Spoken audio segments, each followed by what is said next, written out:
Hi, Fearless Fam! Welcome to Fearless Faith Podcast.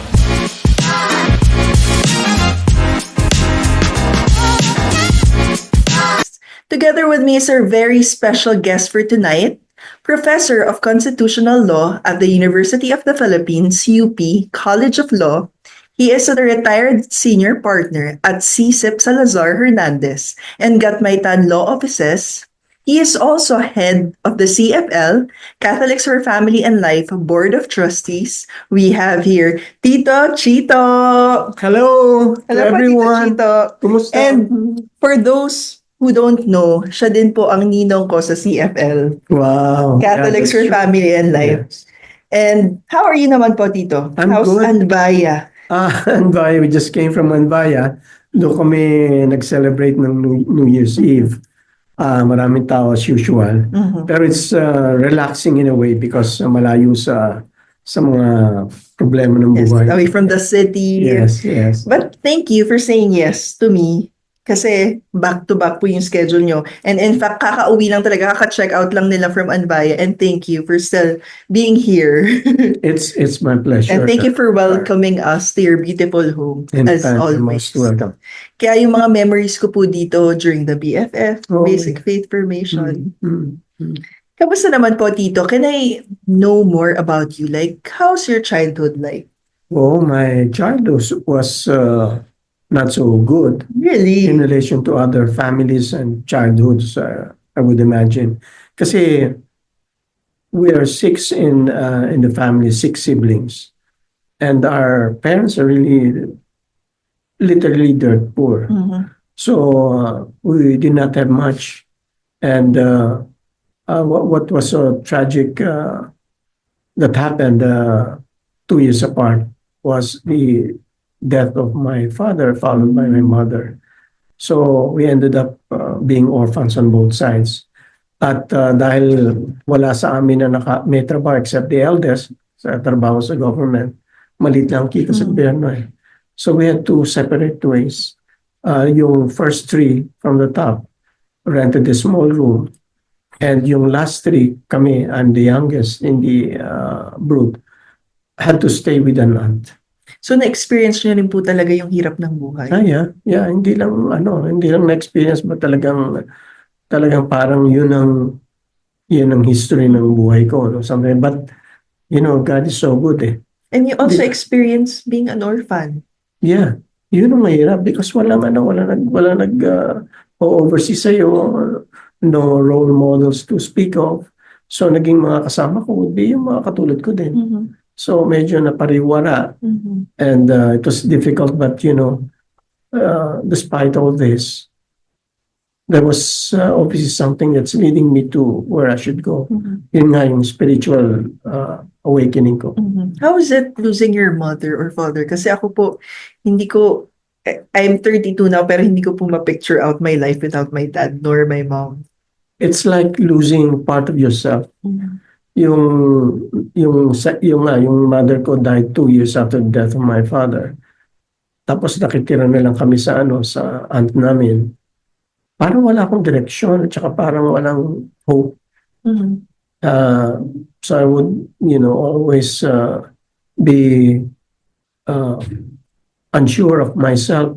Nawalan ako, hindi naman nawala, but na-erode yung self-confidence ko. Until yun nga, nagkaroon ako ng spiritual conversion. I didn't know na ganun po yung kwento ng buhay nyo sa childhood nyo. Yeah. And at the same time, it was really dark. But kailan po nagkaroon ng spiritual awakening? Yeah, well, ako naman, talagang hindi naman ako atheist or something, agnostic, hindi. I believe in God, pero yung who God was something that really I was unsure of, no.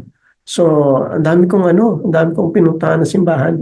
There was a time nga na galit si Maribel when I would entertain yung mga followers ng Jehovah's Witnesses. Okay, so naligaw din Naligaw kayo. ko, yeah.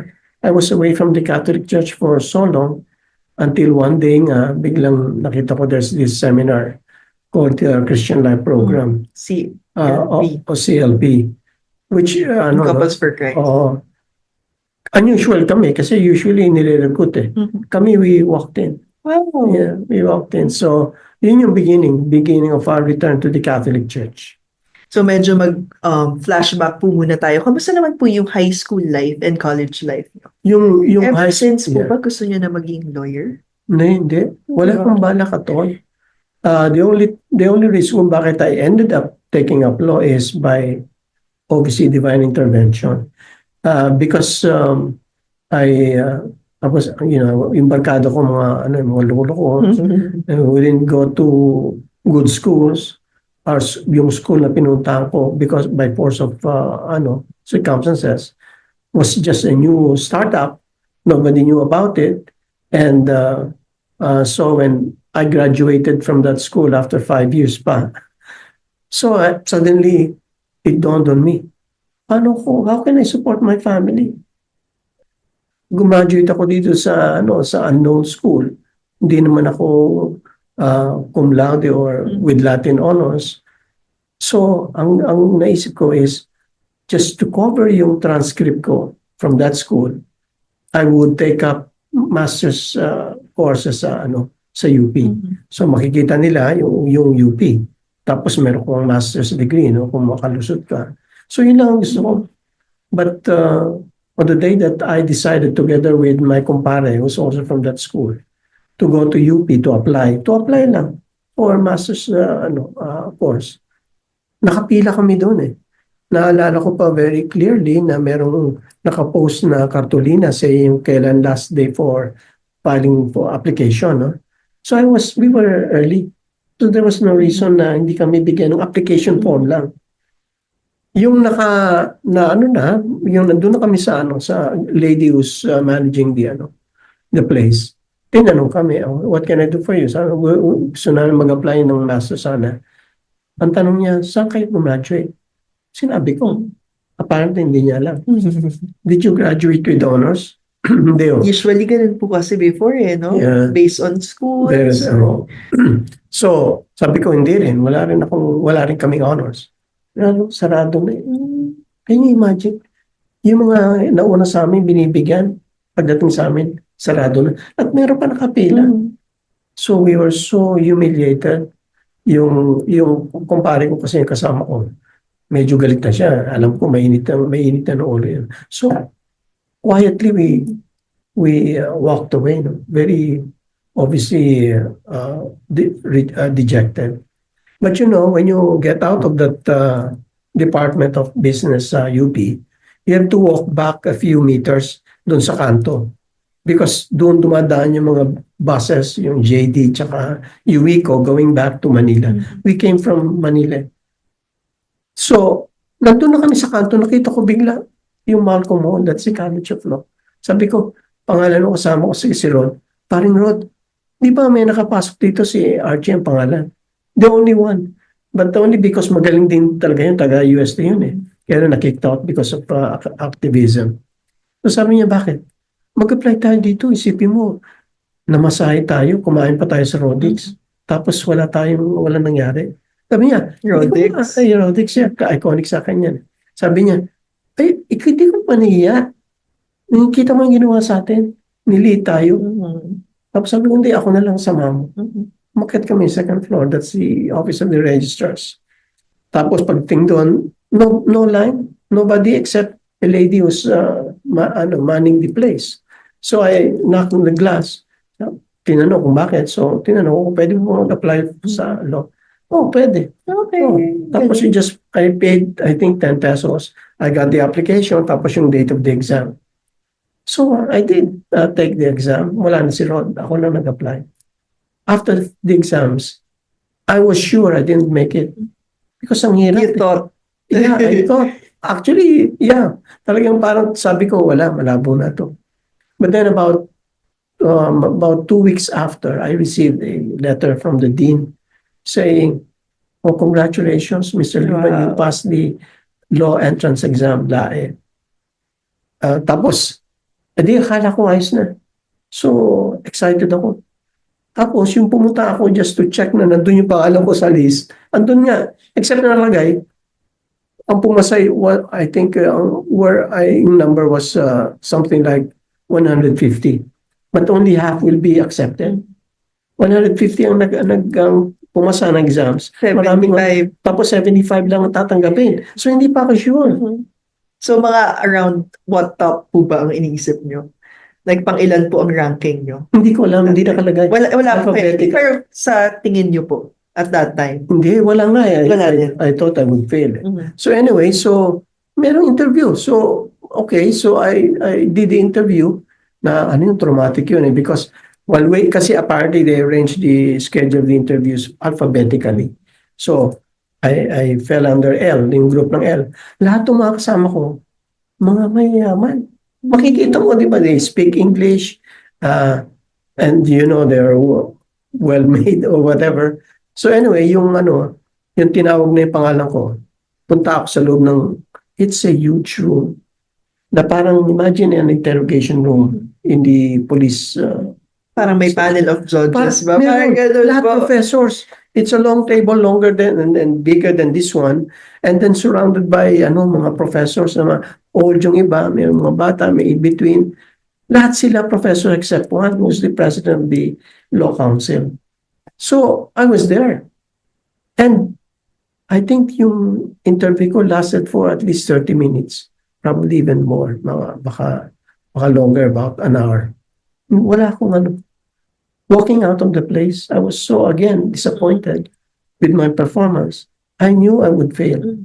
Grabe, sobrang ganun po yung tingin nyo sa sarili nyo. Wala akong masyadong Very self-esteem. pessimist. Yeah. At saka yun nga, wala akong naalala. I think doon po yun ang gagaling kapag growing up, hindi po well off. Minsan yung confidence nyo po, Yeah. parang Yeah. you feel small. Yes. But during that time po ba, was there a time na you wish your parents were there? For example, during your graduation, during the time that you're applying for jobs? Yeah, of course. Kasi, yung mga, after that, may mga milestones siya, di ba ako? When I graduated law, When you have your and then after the achievement. bar exams, lahat yun are achievements, but no one to share them with. Yung mga brothers ko would come. Pero mga kapatid ko yan, wala talaga akong parental inspiration. Except for my aunt and my uncle. Sila yung ma-attend. Buti hindi po kayo naligaw ng landas? No. Not to the extreme. Yung high school ako, yun ang maraming. High school. Tsaka yung college during with that startup school. What's the darkest time of your life during your high school or college? Yung high school na lang because yung sa high school kasi I transferred to a new school, yung FEU, on the last fourth year because nagsarado yung parehong new Itong yung high school that I went to, nagsarado after 3 years Nalugi. Okay. So I ended up with no school. Okay. So paano to? Yung brother ko naman, si Dante, siya yung naghanap ng school sa akin, nakita niya yung FEU, but I ended up sa last section of the batch, section 14. Sabihin di ba pag section 1 ka magagaling. Matalino. Oo. The farther you are from number 1, the poorer you are probably. Yung mga pasaway sa school. Ako, yan. Dami ng manabarkada na ako. So, na-influence din po. Na-influence. But not as bad as sa college. College kasi lalo ako nabarkada. Sa UST ako pumasok initially. But then, yun nga, yung mga barkado ko, katulad ko rin siguro, sabi nila, you somewhat somehow end up with people like you, something like that, di ba? Agree. Unless merong angels ka na there to save you. So Same feather flock. Ano yun? Yeah. Same feather flock. birds of a feather. Birds of a feather flock together. So, na ano pa yun? I tried, experience ko yung marijuana. Wala namang hardcore na. Chill lang. Kaya ako natanggal sa UST. Yeah, that was one of the reasons. The other reason is that I was not able to take the final exams because I had no money. Nagastos ko yung pera ko na binigay ng auntie ko. Yeah. Because of that. Yeah. So for 2 years, I was bumming around. Nobody knew that I had no school. Out of school youth. Kumbaga.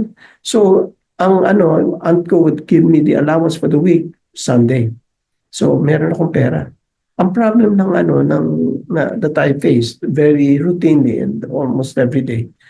Okay lang yung Monday, Tuesday, Wednesday, Thursday kasi makakapanood ako ng bagong pelikula. Hindi ko ulitin. Pagdating ng Friday, kailangan na ako mag-ulit kasi napanood ko na iba.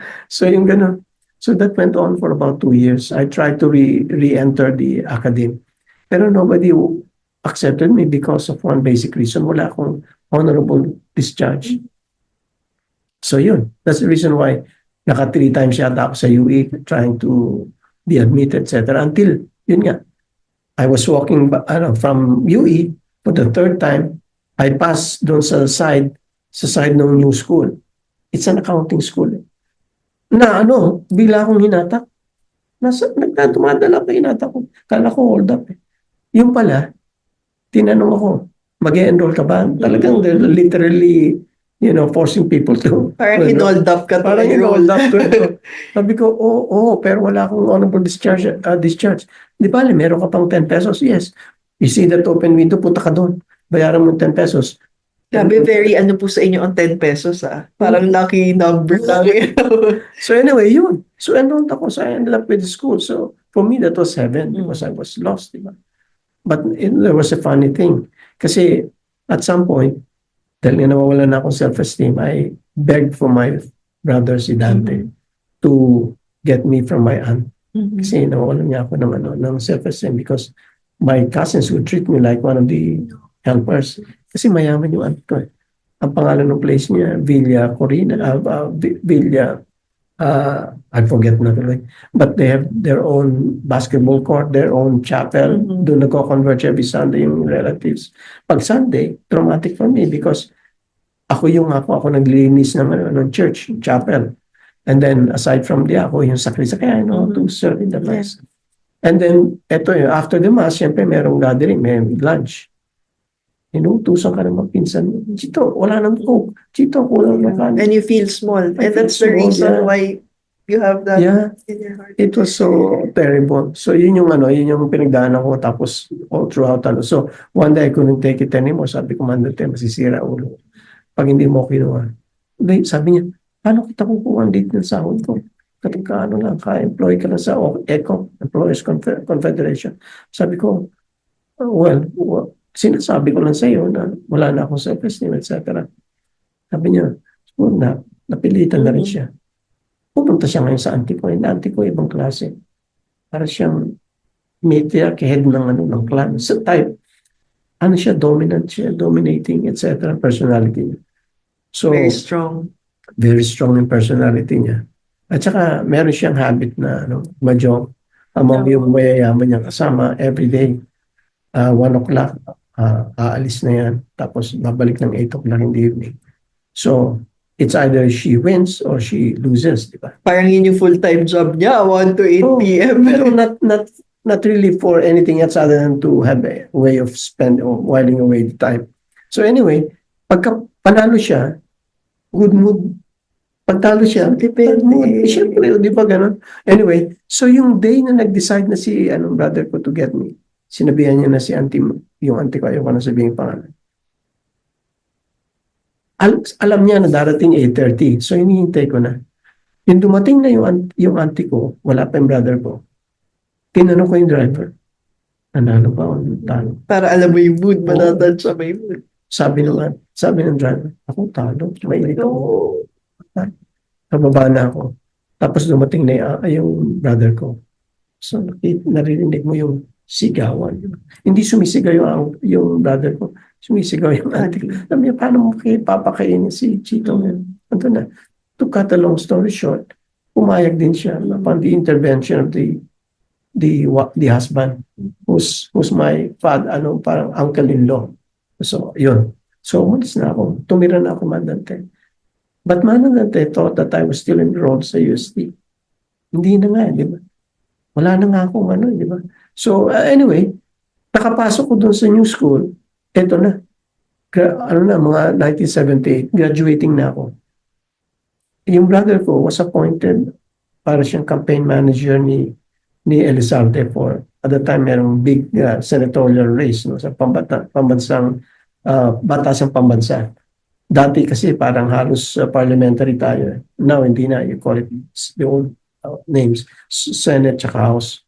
So, because siya yung in charge ng youth, it was his duty to go around the schools to ask permission to have si Elizalde yung boss niya, address yung mga estudyante to convince them to vote for him. One of the schools sa pinuntahan of all the schools ni Manong Dante, yung school ko. Alam niya, UST ako ha. Tsaka siya yung nagbibigay na ng allowance ko ha. Tignan mo yung betrayal, di ba? Anyway, Grabe. so pumunta siya, tapos yung ang ano niya, ang na-meet niya yung students counselor, a person by the name of Naral Mr. Nari. Very nice guy. So when he introduced himself, Sir, I'm Dante Liban. I'm here for the candidate Elizalde, Fred Elizalde. Kung pwede lang sanang mag-rally siya dito. What did you say your name is? Dante Liban. Liban? We have a Liban here. Really? Sabi ni Dante. Who? Chito Liban, you know him? Are you related to him? Siyempre, sumuot na gano'n. Yes, yeah. Nagpatay mali si Dante. So pagdating ng gabi, we usually take dinner at the same time with the wife. And very nice girl, lady. Anyway, so kumakain, very quiet sila. O di quiet, syempre, di ba? Hindi ko alam. May kiramdam ka lang ko. Ito pa yung yung wife niya graduated from UST.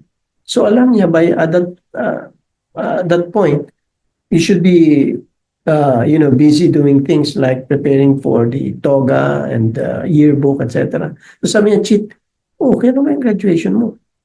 Alam na nila na hindi ako doon ha. Tapos sinasabi ko yung date, whatever comes to mind. Tapos sabi niya, di ba, kailangan magbayad for toga, for yearbook, etc. Kailangan mo gusto makuha yun para mabayaran mo na. Sige, baby ang pangalan. Baby, yeah. Tanongin kung kailan. Brother ko biglang interrupted. Chito, I was there in your school. I know na. Pero galit siya. Yung wife niya, galit din siguro because silang dalawa nagpapa... Saka sa Big Brother, di ba? Yeah. Tsaka siya yung nag-save sa akin in a way, So after that, wala na. Basang-basa ako sa kanya. Hindi niya ako pinapansin. But I would still eat. Tapos, ganun pa rin na I have a place to stay, a place to sleep. Pero parang you feel na cold until this miracle. Yung nakapasa ako sa exam. Tapos sa interview, he didn't know na nag-apply ako sa UP, College of Law. Wala siyang alam. So yung after yung written exams, hindi ko na nasabi kasi meron pa pala baka hindi ba pala sa unahan na. But then again, about 1 or 2 weeks after, I received another letter. Sabi nung dean, congratulations, Mr. Praise God. You have made it. You passed the interview as well as the final, so you can enroll. Sinabi ko sa kanya, parang nasa langit siya. Sabi niya, wow, talaga, hindi mo paniwala. You're now a law student sa UP pa. Yeah. Sabi niya, so kaya anong kailangan excited siya. Sabi ko, kailangan daw mag-enroll Manong Dante. Wala siyang pera. Yeah. Wala akong pera ngayon. Tignan ko kung na medyo. So, dumaan ang panahon until nag-expire na, nag-run out na yung period for regular period for enrollment. After that kasi meron kang 1 week grace period. Pag hindi ka pa rin nakapag-enroll during that grace period, wala na, naka-hold ka for next semester. Hindi ka na makaka-enroll. Walang pera siya. No. Tapos dumating na yung extension, grace period, wala pa rin. And then on the last day of the grace period, biglang tumawag siya. Sabi niya, Chit, punta ka dito. Siguro tumawag siya mga 9. Tapos, bakit, Mandante? Na meron na ako na dilihensya. Pwede ka na mag-enroll.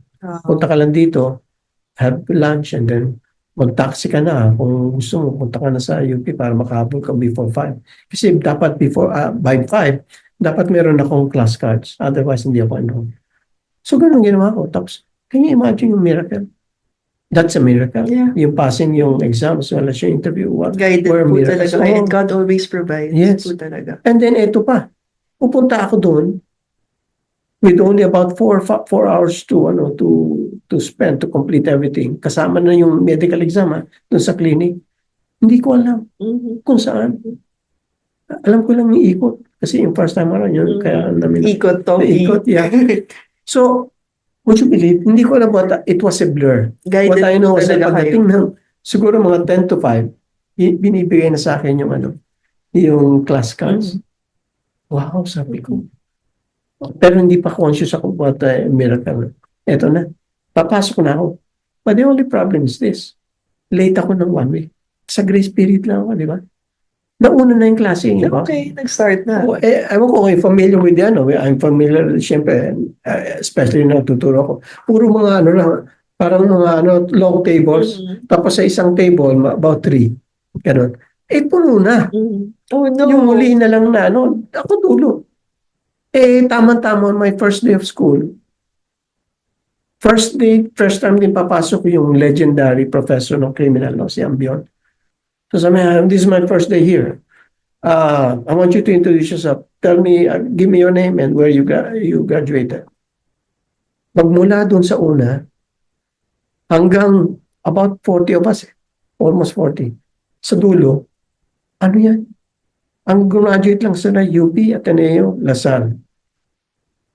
Tapos merong isa na sa UST, tsaka merong isa, MLQ. Lahat sila, UP, Ateneo, Lasal. Hindi lang nag-graduate doon sa schools. They also graduated with Latin honors. Cum laude, magna cum laude, summa. And then again, you feel small again. Yes, eto na. Ako yung huli. Biglang pumapasok na sa lahat ng ko na sasabihin ko dito. Parang natuturong mauli ako. Your insecurities. Insecurities coming out and so I stood. And I said, my name is Luisito Biliban. I graduated from UST. Yun lang po you. Yun siya. Always see that was a lie. So, for the next 4 years, yun ang alam ng pati si Maribel. Maribel, couldn't believe it. Naging girlfriend ko siya last semester.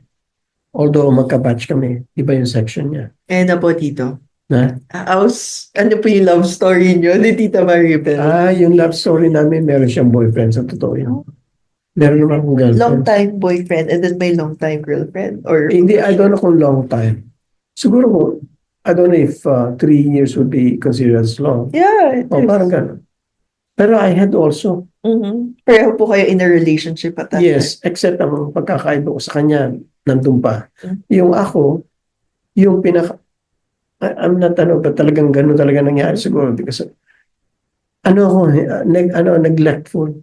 At that time. Oh, yeah, looking back, medyo meron dalawang na naging close sa akin na neglect ko. Not for anything else, but because of yung demands ng law school. Okay. Wala na akong time for anything. Yung priorities Yeah. niyo. So yun. So si Maribel, nandun siya. Pero hindi naman kami naglilikon. Meron siyang boyfriend. Until yung last semester na kasi sa College of Law, meron siyang sorority. Portia ang pangalan. Ako naman may fraternity, Alpha Phi Beta. So pagka bar exams, yung mga kuko ng bar, we host them sa isang hotel. Doon na sila mag-overnight. Tapos umaga, early morning, dadalhin na namin doon sa place where the bar exams are to be held. Doon din yung sorority nila. So nakikita kami.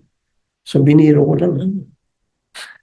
Paano? Sabi ko, Maribel, tayo? Merienda tayo. Anyway, so, yun. It started there It sa started merienda there. lang. So siya? Kaya nga yung first, So break na po sila nun. hindi ko alam. Matinig po pala si Tito Chito. Hindi ko alam. So naalala ko pa ako saan sa ano ba yun? Nakalimutan ko na sa Padre Faura. Kasi yung hotel, dating nandun sa Padre Faura. But anyway, so yun yung relationship namin. So it was really one miracle after the other. And I could not be happier or more blessed than than what I had gone through. Ang daming mga pagsubok pati yung kukuha ko ng exam sa UP, pumunta ako sa yung school ko na tinatawanan ako Sabi, kilala ako dun sa new school. Ano gagawin mo dyan? Sabi nung register sa akin, kilala ko. Ay di mag-apply ako kasi ng law. Nakapasa na ako Sabi niya, una, nagtataka siya paano ako nakapasa. Number two, alam mo ba, Chief, ang law, merong bar. Baka hindi ka pumasa sa yung... Grabe. Oo, ganun. Yun agad yung thinking. Yung pala, ang backstory nun. He was also a law graduate but didn't make the bar. Napanood mo na ba yung bar boys? Hindi pa, pero ipapromote natin yan. Ganun kasi Related po talaga meron kayo. isang di na pumasa si Ashley, si Will. Anyway, so ayun yung ganun yung but from there, pagka-graduate ko, I was invited by Sisip Salazar. Sisip Salazar was the biggest, up to now, biggest and most prestigious law firm in the Philippines, but well respected even by foreign law firms. So you don't apply. You are invited. And ang ini-invite nila yung, at that time, during my time, top 10, usually from UP lang tsaka Ateneo. Merong sprinkling from San Beda, but basically, yung Ateneo tsaka UP ang laging tinitingnan. So when I received the invitation, of course, siyempre, nagpa-interview ako. Ayun, another miracle. Kasi parang gauntlet yung dadaanan mo. 3 separate interviews by 3 different partners. And ang final yung sa managing partner. At the time, yung managing partner was a sort of a legend among lawyers because siya lang yung Filipino na naging regular faculty ng Yale Law School. Grabe po yung miracles and God works in mysterious ways sa life niyo po. How's your walk naman po with the community and like for example your marriage? Has your marriage been tested and how the community has? Right. I think ito sinishare ko naman, alam ni dad mo. Alam ko din yung story ni dad mo. So very close kami. Sinasabi ko na kung wala yung community, kami ni Maribel naghiwalay 3 times. Totoo yun. That's not an exaggeration. Kasi medyo ano rin yun. Siya bugado rin yan. Diba? Strong personality. Strong personality. Mahilig mag-argue. Madaming mga pinaglalaban sa buhay. Hindi maamin. Hindi nagsusurrender. Parang ganun. So it was really the community that saved us. Many times over na meron kaming malaking talagang away. Na talagang china-challenge ka na, hiwalay na tayo, gano'n. Siya naman, sige. And then, community would intervene. Ito nga, yung huli, yung isa, not huli, but one of the major fights that we had. Talagang matindi. But you know what, at that time, I was asked to give a talk on the family. Ngayon, wala na yung talk about the family, the Christian family. Siyempre, mag-prepare ka, di ba?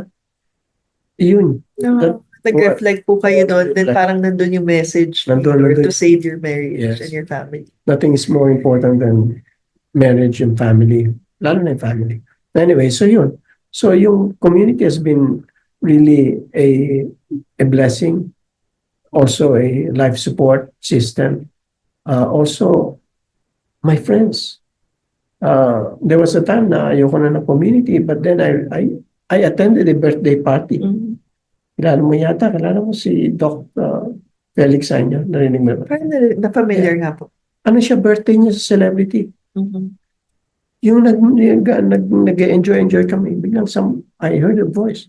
Sabi niya, this is the community. Oh, these are your real friends. These are your friends and family. So hindi hindi ko tinuloy yung resignation. So yun yung that's what CFL and my community is about, and its relationship to me. How about being the head of Board of Trustees? May mga oppression din po ba yan? You're dealing with people, di ba? So you cannot expect perfection from them. But that's okay because They're all entitled to their own opinions. Sometimes their opinions are better than yours. Hindi naman ako, hindi ako ma-pride masyado na, hindi, yung only my opinion counts or matters. Hindi. But of course, you need to marshal 14 of them. Kasi there are 14, pang 15 ako. And also we introduce, I hope you get there at some point, introduce yung changes that will infuse young blood. So I introduced that concept kasi doon sa over the last 8 or 9 years ng BOT, pag election, the same people come out and they're getting old. Walang new ideas, di ba? Although they have good ideas. But sabi ko, it's about time that we make way for the young. So, yung out of the 15, sabi ko, yung 10, free for all, kahit na senior. That's a new- Pero yung 5, reserved for May younger generation. less than senior age. So yun, ganun din sa GC. Kasi kaya napasok sa Tita Maya. so, dapat may hindi senior, etc. And then we're doing that across the board, meaning lahat ng ministries, etc. Kung ako nga masusunod lahat, puro mga bata, magaling ka, ikaw, si Chef, marami ako naisip Ayan na. na, may mga nababanggit na names. Hindi talaga. Alam mo naman, di ba, God will send you these people in no uncertain terms. You will realize na they are good and apparently they have a purpose in community. Katulad ikaw yung, sabi ko nga yung not to pull your legs, pero yung ginawa mo sa Baguio really entails a lot of guts, grit, and most of all faith. Pero I don't wanna take all that credit kasi yung confidence ko po is nanggagaling din po sa Cluster 4 who also helped me and pushed me and supported me. But ikaw yung nag-initiate. That's it. Naalala ko pa yung yung sinabi mo, I hope to be able to raise a CFL in Baguio.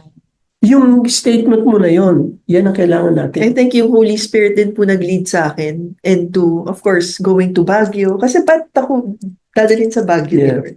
And thank you also, Tito, for saying yes right away to be one of the speakers for our Baguio BFF. Yun talaga. Yung mga ganun, pag na-spot ko, the Holy Spirit is working here and that person is the instrument. So I can never say, lalo na pinag-iisin, sabi ko yung buhay ko, you've only Grabe. listened to 10% of my life. It's my first time to hear all of it. Akala ko seeing you, bed of roses ever since. And thank you also for treating us for dinner on our first night, on your first night in Baguio with Yeah. Maribel. Yeah. So yun, it's always, in fact, sabi ko na noon pa si Car would be a significant part of the overall puzzle ng CFL. And not only, of course, si Car, tapos kasi nakita ko, ako very observant ako. I think I'm a good judge of character also of people. Not all the time. Pero most of As the time. a lawyer. As a lawyer, yeah, kailangan yun. Yun ang, Magaling po kay Yes. psychology, sa pag-scan, Yes. observation. So yun yung sabi ko nga kaya, sino sinabi ako? Kasi right now, yung board, I put this forward during the last meeting namin na we should go for the Vatican. So our plan is, plan ng head ng Europe. Sana may meet mo siya, pupunta siya, si Jerry, na to put up a CFL right in the heart of Vatican. Walang community nakagawa pa yun. Tapos, tayo naman, we're working for recognition from Vatican, no less. So, of course, that will require another miracle. I'm sure God will only be... Sana mapadala din po ako ng mission trip Yeah. in the Yeah, future. Nakapagpadala na tayo sa US ng singles tsaka youth. I think ikaw, very flexible ka. You can do yung singles, yung youth. You can also do yung maidens, di ba? Because it's not about the age, but it's about maturity. Courage and faith. Courage, yun. Yung faith mo, bilib ako sa faith mo. Kanya, now you're doing this. I'm sure God has a purpose for this. Naniniwala po ba kayo na yung baptismal name natin is connected to our maybe purpose in life, mission in life. Ano ba? Ako po, Karina Faith. Ang sabi po ng dad ko, ang meaning daw po nun is pure faith. Karina. And then, siya din po nagbigay sa akin ng podcast name ko, which is Fearless Faith. And then, surprisingly, dapat po, mag-i-invite lang po ako sa BFF nung first time po natin here sa bahay nyo. Tapos eventually, binigay din po na project sa akin ni Lord yung BFF, Basic Faith Formation. So, ang galing. Nice. Alam mo, Car, I'm sure of this. Yung role mo is something that will be remembered always. Long after we're all gone, yung mga ganun, mapipick out mo yung certain people. Not all of us, no? Ako probably will be forgotten. Okay lang yun. Pero yung may mga... Laking po ng ano nyo sa community. Salamat naman. Pero I think yun. Isa pa nakita ko sabi, si Jeff, kilala mo, di ba? Coach Jeff. Si Jeff. Isa din po yun sa gusto ko i-interview. Oh, interview siya. Kaso feeling ko, mas magaling siya na host sa akin, so baka mas mukha pa akong guest. Tapos siya yung host. Siya nga, can you imagine on short notice, kasi nga merong, ano ba yung conflict, we had to go to Vatican, at to Rome, di ba, for the ano. Meron tayong radio, di ba? Yes. Walang what do you call this, yung mag-MC or Host. Meron na tayong resource person, a very distinguished guy, author of books on senior citizens kasi, Honor Thy Father and Mother and topic. So, sino yun? Sabi ko kay Jeff, Brother Tete, why not si Jeff? Yeah. If not Tito Tete, Coach Jeff ang next. Oo. Si Brother Tete, inaano namin, nagsasalisi kami. Pero si Jeff, hindi niya alam. So, sabi ko, tawagan mo si Jeff. Ano? Of course, sa akin, palagay ko rin, okay din yun kasi inaanak ko rin siya sa kasal. Tapos sabi niya, okay daw, okay. So, biglang in-arrange ko agad meeting with the resource person. So, yun na, okay na. So, I'm sure, kung meron kasi, twice, once a month, pero we're partnering with another organization, Doctors for Life, mga doktor. Mga doctor. So, two months sa atin, tapos sa kanila, 2-1 eh. Okay. So, eto rotation, yeah. So, ayun, si Jeff, ano yun, sa tingin ko magiging key player natin yan. Tapos marami pang iba na maraming ano eh. Yeah. And thank you, Tito, for being patient to all of us. Kasi ako, aminado din po ako. May time na hindi pa po nasa akin yung Holy Spirit to the point na nahihiya pa ako mag-approach sa inyo, mag-greet. And during those years, nahiya ako sa inyo kasi nga parang feeling ko nakwento na ni Papa or Mama what I've been through. So thank you for being an instrument for me to be part of the community. Alam mo di ba ba yung kinontak kita? Message lang. Di ba? Nagulat ako eh. Yeah. Sumagot ko agad, yes. Actually, ako yung isa pala sa mga first time palang invite, I said yes na agad. Kasi di ba yung iba nililig? Yeah, mag-iisip ka mo. So when my dad said yes, siguro kasi malaki din talaga yung influence sa akin ng dad ko when it comes to faith. Actually, mahal na mahal ka ng dad mo. Hindi ko nakikwento yung mga wala akong authority. Pero he's very much, siya. He always guides. Yeah. Again, thank you po, Tito Chito, for sharing your faith story with us and for being an instrument and for being really a good leader to the community. Baka you'd also like to invite them to join our community and our 10th conference. Yes. Sa mga nanonood o nakikinig, siguro magandang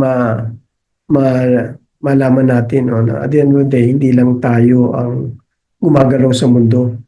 At ang ating Panginoon ay hindi nagpapabaya sa atin.